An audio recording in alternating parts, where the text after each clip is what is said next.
Ekineki noe, nadi etude Chineke ba. Ekineki noe, nadi etude Chineke ba. Ono kelo Chineke bonya munu la itenu. Unu bendula ye yopuga, unu jenu bulu labu.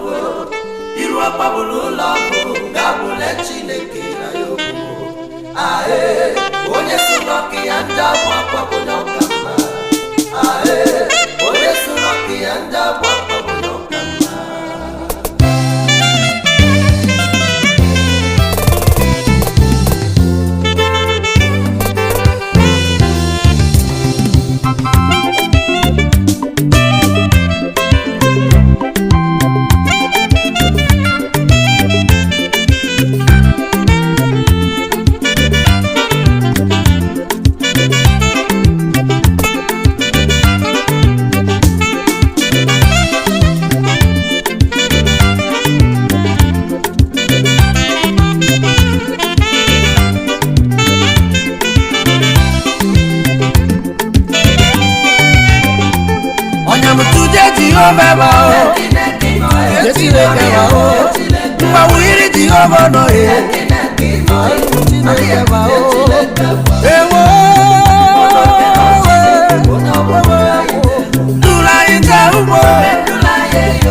Jesus yera yo, onye muwa yera yo, Chineke yera yo, onye muwa yera yo, Kelati yo,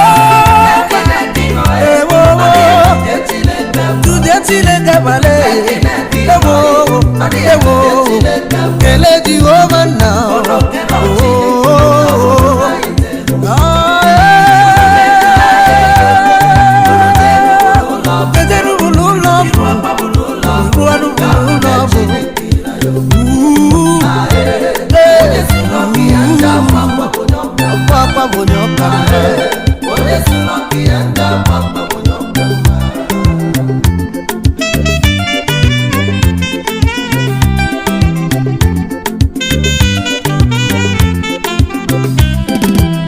onye gide moto layoli atemwedugweli obu onye ogbali igwe unelu lupetale tiyeli yo onye ogbali igwe layoli atemwedu moto obu onye gidopa lupetale tiyeli yo ndu gidopa layo so ogbali igwe obu nditenwedopa unelu lomarole tiyeli yo onye tenwedopa serele tonwedopa Obula ambulance unemi opere tiyeli yo. Ayodege.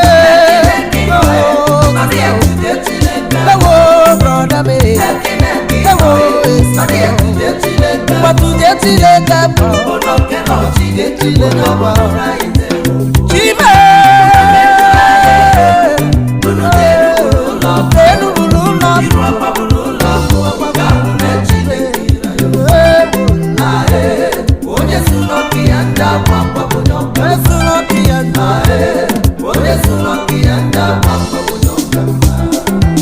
Isi na Chineke na-edigokpa ịmarụ n'ọnwa ndị ejeghị ije n'ezie isi na Chineke merigide anya anyị makwarị n'ọnwa ndị kpuru isi ibe ọbụla ịnọ broda nọrọ na ibo nke leje Chineke maka na ọ bụ Chineke onye nyere anyị ndụ na ahụ isi ike Tude Jehova ba Okuna nuya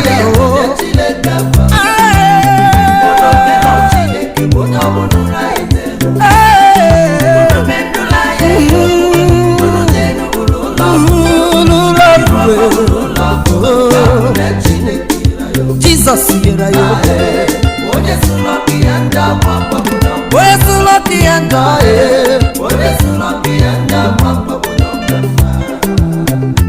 Jesus ye chei Chineke te utoje kwa ye na libo manchifu mera Jehova ndonure hubo te utoje kwa ye uto libo manchifu mera Ogologo ndue yele ike nwune m o nwere ibo maka ya nụ o nwere ibo maka ya nụ ogologo ndụ yalaghị isi ike nwune m o nwere okpogo aka ya mma o nwere ibo maka ya mma acheje kwabeka ibo maka Igbo gideje lelobe nwune m maka Igbo gideje lelobe akpọgbu ya lelobe ọ bụ ndị na-adịghị Igbo gide maile nya ndị adịghị onwekwa onye asademi ya acheje kwabeka Igbo matibu mere